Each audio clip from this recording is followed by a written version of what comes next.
That is called bank customer relationship.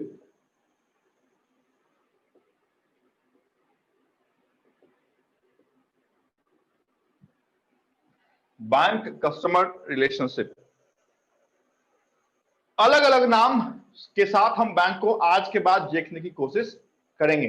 अभी तक तो आप सिर्फ ये जानते हैं कि बैंक है और कस्टमर है, but examination point of view के साथ आप आज के बाद ये जानेंगे कि अगर आपने अपना सेविंग अकाउंट या करंट अकाउंट बैंक में खोला है तो बैंक किस रूप में काम करती है।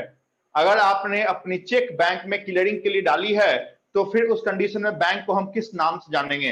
अगर आपने लॉकर अवेल किया है तो फिर बैंक किस नाम से हम जानेंगे। अगर आपने कोई इमूवेबल प्रॉपर्टी बैंक के साथ मॉर्गेज करवाया है उस कंडीशन में बैंक क्या है और कस्टमर क्या है। तो ऐसे 10 या 11 आपके फैक्ट हैं जो बार बार घूम घूम के प्रोफेशनल लेवल एग्जामिनेशन और क्लर्क दोनों में ये क्वेश्चन पूछे जाते हैं। तो आप जाने, पहली बात इधर मैं लिखता हूं टर्म, यहां पर लिखता हूं मैं टर्म, यहां पर लिखता हूं मैं बैंक और यहां पर लिखता हूं कस्टमर। किसी ने सेविंग अकाउंट बैंक में रखा है क्या? किसी का बैंक में सेविंग अकाउंट है क्या? हाँ सर। ओके, करंट अकाउंट है क्या? नहीं नहीं, सेविंग है। सेविंग है। क्यों करंट क्यों नहीं खोला? करंट जिनका बिजनेस होता के है लिए कुछ है नहीं है ना, उनका होता है ना, कोई बिजनेस या शेयर मार्केटिंग ऐसा कुछ स्टार्ट नहीं किया तो करंट अकाउंट ओपन करके भी क्या फायदा। अच्छा ऐसा है क्या? फायदा नहीं, हाँ, ओपन ही नहीं पास्ट होगा। ट्रांजैक्शन है ना, ओपन तो open ही करेंगे। नहीं है। ओह यस कुछ यस, यूज तो होना चाहिए ना sir. Correct correct. Okay, current account कौन से बैंक में अकाउंट है ना सर? कौन से बैंक में अकाउंट है? डोंबिवली नागरिक, बरोड़ा। अरे यार इतनी बड़ी बात बोलने के बाद छोटे बैंक का नाम लेते हो। एक्सिस का बरोड़ा है सर बरोड़ा मेरा। बरोड़ा। हाँ? चलो, बड़ौदा बैंक में, bank of Baroda India's international bank में आपने खोला है अपना सेविंग अकाउंट। अगर सेविंग अकाउंट है तो सेविंग अकाउंट में आपने अपना पैसा रखा है तो आप क्या है, तो आप क्रेडिटर हैं और बैंक क्या है, bank is debtor in that case. तो यहां पे बैंक को आप जाने कि बैंक क्या है, डेटर है, और आप क्या है, कस्टमर क्या है, क्रेडिटर। क्योंकि हमने बैंक को दिया है ना पैसा, तो हम क्या है, तो हम हैं क्रेडिटर। इसमें कोई दिक्कत समझ में आ रहा है? ध्यान से सुनिए, और नहीं समझ में आए तो जो फाइनेंस बैकग्राउंड, अकाउंटिंग बैकग्राउंड से नहीं है वो मेरे से पूछिए। मैं भी नहीं था लेकिन जबरन मुझे पढ़ना पड़ा ये चीज। जो चीजें मुझे दिक्कत आई थी वंस अपॉन ए टाइम, वो चीजें आपको भी दिक्कत आएगी। इस कारण से बहुत ले लेवल लैंग्वेज में मैं आपको बताता हूं कि आपने पैसा दिया है बैंक को तो देने वाला हमेशा क्रेडिटर होगा, क्रेडिट में होगा, और जो लेगा वो हमेशा डेब्ट में रहेगा। डेब्ट का मतलब उधार। उधारी वाला क्या है भाई, जब भी आप पैसा मांगिएगा तो ये डेटर का रिस्पॉन्सिबिलिटी है कि पैसा आपको देगा। मिलता है ना पैसा? जब भी आप एटीएम में डालते हैं तो मिलता है ना? जी सर। Yes sir. लेकिन बैंक ने आपको अगर लोन दे दिया है ना, कोई भी टाइप का लोन हो, चाहे वो पी सेगमेंट लोन हो, चाहे वो गोल्ड लोन हो, किसी भी टाइप का बैंक ने आपको लोन दे दिया तो ये चीजें रिवर्स हो जाएगी। एग्रीड और नॉट? Yes sir. हाँ, तो अगर लोन की कंडीशन है तो बैंक विल बी क्रेडिटर और आप क्या हो जाएंगे, तो आप हो जाएंगे डेटर। आपसे पैसा, आपने पैसा उधार ले लिया है तो उधारी वाले को हम बोलते हैं डेट, है ना, डेट हम बोलते हैं, दैट इज कॉल्ड डेटर। यहाँ पे तो कोई बड़ी बात नहीं है, और ना कि ये क्वेश्चन आपके एग्जामिनेशन में पूछा जाएगा। ये दिल को शांति और सुकून देने के लिए मैंने ये दोनों चीजें आपके बोर्ड पे लिखी है, कोई बड़ी लॉजिक इसमें नहीं है। लेकिन इसके बाद की जो मैं चीजें लिख रहा हूं वही आपके एग्जामिनेशन में पूछी जाती है, और उसी चीजों पे आपको कंट्रोल करके रखना है, किसी भी कंडीशन में भूलने का नहीं। आपने बैंक में दे दिया चेक क्लियरिंग के लिए, है कि नहीं? आपने दे दिया कि मुझे एक इंश्योरेंस की पॉलिसी का हमेशा हर एक साल नैच के थ्रू पेमेंट करना है। नैच यू नो? Yes sir. सुना सुना लग रहा है ना नैच? हाँ सर। Yes, सुना है। sir. हाँ ठीक है, आपने दे दिया कि मुझे एसआईपी का जो पेमेंट है वो क्या है, तो मुझे आपके बैंक के थ्रू करना है। तो ये सब चीज, चेक, इंश्योरेंस या म्यूचुअल फंड, ये आप अगर बैंक में रखते हैं या देते हैं बैंक को कि आप क्लियरिंग करके हमें दो, तो उस कंडीशन में बैंक को जिस नाम से हम जानते हैं, that is called agent. Bank किस नाम से जानेंगे? एजेंट। और आप क्या होंगे उस कंडीशन में? क्या लिखा है मैंने? प्रिंसिपल। यस। तो बैंक एक एजेंट के रूप में बैंक ऑफ बड़ौदा का चेक आपसे लेती है और क्लियर करके आपके अकाउंट में दे देती है। तो आप प्रिंसिपल हैं, बैंक एजेंट के रूप से आपसे चेक लिया और ये टर्म हो गई। बहुत कंफ्यूजन ये टर्म है, बहुत कंफ्यूज करेगा आपको ये टर्म बार बार कि एजेंट कब, ट्रस्टी कब, बेलर कब, बेली कब, मॉर्गेजी कब, प्लेजर कब, ये चीजें बहुत आपको दिक्कत करने वाली है। इस कारण से एक एक करके मैं लिखता हूं, ध्यान से देखें, 2-3 बार आप रिवाइज करेंगे तो ही ये चीजें आपको अंदर तक जाएगी, अदरवाइज वेरी वेरी बहुत ज्यादा कंफ्यूजन इसमें रहता है। इस 2 को तो आप छोड़ दीजिए, इस 2 में कभी आपको कंफ्यूजन नहीं होगा, इसमें कोई दिक्कत। चेक आप ये समझिएगा कि चेक हमसे दूसरे बैंक का लिया है बैंक ने, तो बैंक क्या है? एजेंट है। एजेंट। अगर इस दोनों को आप याद करने लगे, समझ जाए कि आपका नाव जो है वो खड्डे में जाएगा। सीधी सी बात है, अगर बैंक और कस्टमर दोनों का आप याद करने लगे तो कभी एग्जामिनेशन का पर्पस सॉल्व नहीं होगा। सिर्फ और सिर्फ एक को ही याद करने का कि एजेंट कब, डेटर कब, क्रेडिटर कब, सिर्फ बैंक को याद कीजिए। जैसे ही इधर वाला याद होगा ऑटोमेटिक ये आपको रिफ्लेक्ट कर जाएगा। लेकिन ये दोनों याद किया, कल होकर क्या होगा? प्रिंसिपल यहां पहुंच जाएगा, एजेंट साहब यहां आ जाएंगे। ऐसा लगेगा कस्टमर है मतलब हम हैं तो हम ही एजेंट हो सकते हैं, बैंक तो एजेंट होगा ही नहीं। उस समय बहुत लॉजिक लगाता है, जब क्वेश्चन नहीं आता है ना, इतना ज्यादा लॉजिक हम लगाते हैं कि पूछे मत। आगे हम चलते हैं किसमें, तो हमने रखा है बैंक में सेफ कस्टडी। सेफ कस्टडी समझते हैं? What is safe custody? Gold और समथिंग लाइक दैट। Door. नहीं, वैसा नहीं है सेफ कस्टडी। गोल्ड किधर रखते हैं भाई? किधर बैंक जाके बैंक में गोल्ड रखते हो? लॉकर.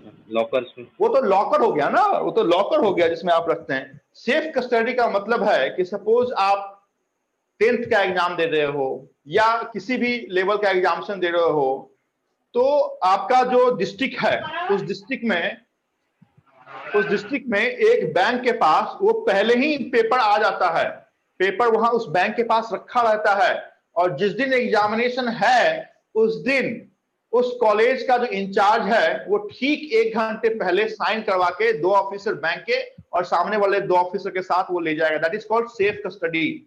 ऐसा नहीं है कि डिस्ट्रिक्ट में एग्जामिनेशन है तो डायरेक्ट दिल्ली से वो पेपर आ रहा है, ऐसा नहीं होता है। 2-4 दिन पहले ही पेपर आके आपके पास बैंक में रखे होते हैं, that is called safe custody. Locker और लॉकर का संबंध दूर दूर तक सेफ कस्टडी के साथ नहीं है। सेफ कस्टडी समझ में आया? Yes sir. जी सर. सेफ कस्टडी अगर है उस कंडीशन में आप जो बैंक को जानेंगे वो कहलाएगा BAILEE, बेली, और आप जो कहलाएंगे वो होगा बेलौर, बेली, बेलौर। इधर नहीं देखने का है ना, ये चीज मैं सिर्फ आपके नोटबुक के लिखने के लिए रख रहा हूं। सिर्फ इधर देखिए मैं क्या लिखा हूं, बेली। बेली कौन से कंडीशन में? सेफ कस्टडी में। सेफ कस्टडी का मतलब मैंने आपको बता दिया कि टेम्पररी किसी चीज को बैंक के पास दिया जाता है, after such interval of period of time bank उसे वापस कर देती है, that is called safe custody. Locker is very different. लेकिन लॉकर की बात आई है और लॉकर ना लिखें तो संभवतः काम पूरा नहीं होगा। दोनों मैं यहां लिखता हूं, सेफ कस्टडी भी लिखा, लॉकर भी मैंने लिखा। लॉकर किसी के घर में, किसी के मदर फादर का है क्या किसी बैंक में?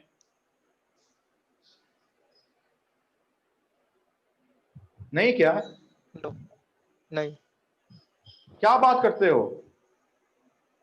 किसी का नहीं है? ऐसा हो नहीं सकता। अरे ऐसा बोलो कि पापा मम्मी ने बताया नहीं होगा कि घर में लॉकर भी है, नहीं तो आपका ध्यान लॉकर की चाबी पे ही रहेगा। लॉकर क्या होता है? लॉकर होता है कि बैंक एक जगह बैंक एक स्पेस आपका जब तक एग्रीमेंट है तब तक आपको प्रोवाइड कराते रहती है। आपने सपोज 1 साल के लॉकर लिया तो लॉकर का एनुअल मेंटेनेंस आपको देना पड़ता है। छोटा लिया तो 1200, मिड साइज लिया तो 1800, मतलब according to size of locker. तो लॉकर क्या है? तो लॉकर यांचा मेसेज आलाय, मी जेवून येतोय। मॅडम नंतर जेव्हा तुम्ही आता तुम्ही बघा मी काय सांगतो तुम्हाला। दुसरा दिवस आवाज आ रही है अभी? जी सर।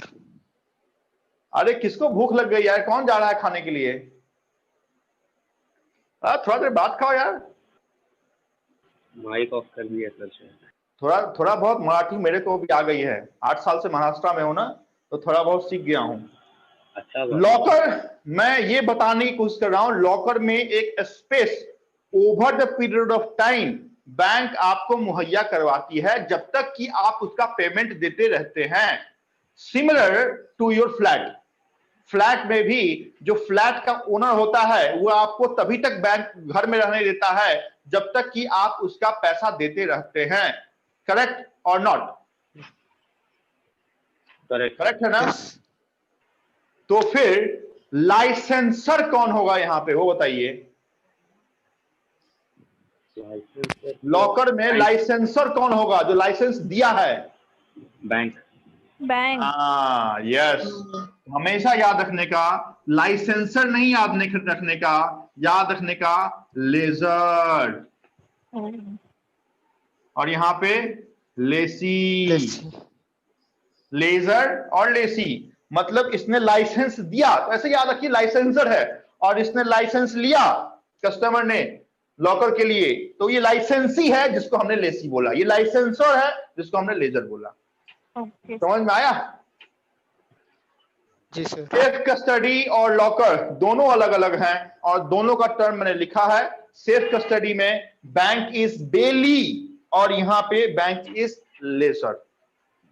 चलें आगे बात हम करते हैं। आपने बैंक में देखिए क्या होती है, तो बैंक में गोल्ड को रख के आप गोल्ड लोन लेते हैं, जैसे मुथूट फाइनेंस है या बहुत सारे गोल्ड को रख के आपको फाइनेंस देते हैं। तो गोल्ड मूवेबल है या नहीं? गोल्ड मूवेबल है ना? है सर। हाँ, तो जब मैं लोन्स पढ़ाऊंगा आपको, एडवांसेस पढ़ाऊंगा, उस समय पढ़ाऊंगा कि बैंक बिना सिक्योरिटी के कोई भी लोन नहीं देती है। And there are 5 securities in bank. One is called mortgage, one is called hypothecation, third is called pledge, fourth is called lien and fifth is called assignment। अभी हम किस पे हैं? अगर गोल्ड को रख के हमने अगर गोल्ड लोन लिया है और उस कंडीशन में अगर गोल्ड यहां पे है तो फिर बैंक जो होगी वो प्लेज होगी, प्लेज। और रखा किसने? तो PLEDGEOR, प्लेजर। समझ में आया?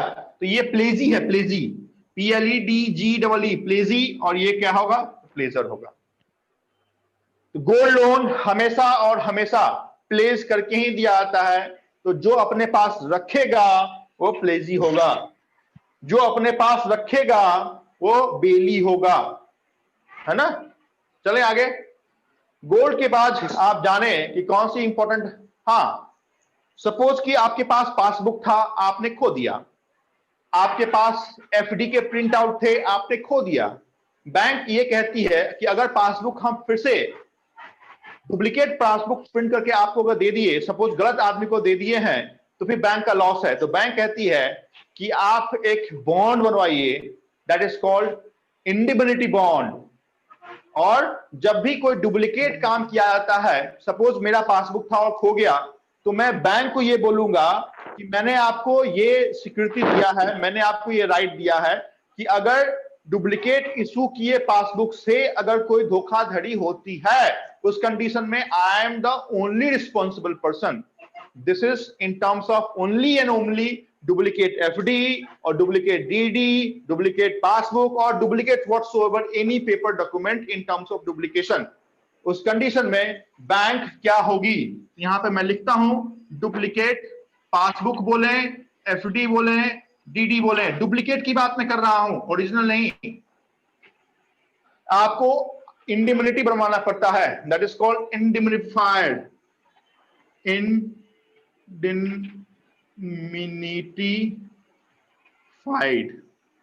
और जिसने दिया है that is called indemnity fire. जो देगा वो इंडिमिनिफाइड होगा और जो देगा और जो लेगा दैट इज इंडिमिनिटीफाइड। ठीक है, बहुत इंपॉर्टेंट जी है। सर। नेक्स्ट इज LIC या नेशनल सेविंग सर्टिफिकेट। LIC और नेशनल सेविंग सर्टिफिकेट आपने बैंक के पास रख के कुछ अगर लिया है तो बैंक इज कॉल्ड असाइनर, ASSIGNOR, असाइनर, और ASSIGNEE, असाइनी। आपने बैंक को असाइन किया है तो बैंक असाइनर है और आप क्या है तो असाइनी है ना। आपने अगर LIC की पॉलिसी बैंक में रख दी, आपने अपनी FD रख दी, आपने अपने नेशनल सेविंग सर्टिफिकेट रख दिया और उसके ऊपर कुछ लोन लेना आप चाहते हैं तो वो असाइनी और असाइनर का पॉलिसी होता है। नेक्स्ट इज, लास्ट की बात अगर कर रहा हूं, नीचे दिख रहा है क्या? दिख रहा है, डिमांड ड्राफ्ट। डिमांड ड्राफ्ट में bank is trustee, this most important. देखिए, आप अगर सब भूल भी जाते हैं तो भी चलेगा, एग्जामिनेशन पॉइंट ऑफ व्यू से आप ये चार तो कभी मत भूलिएगा।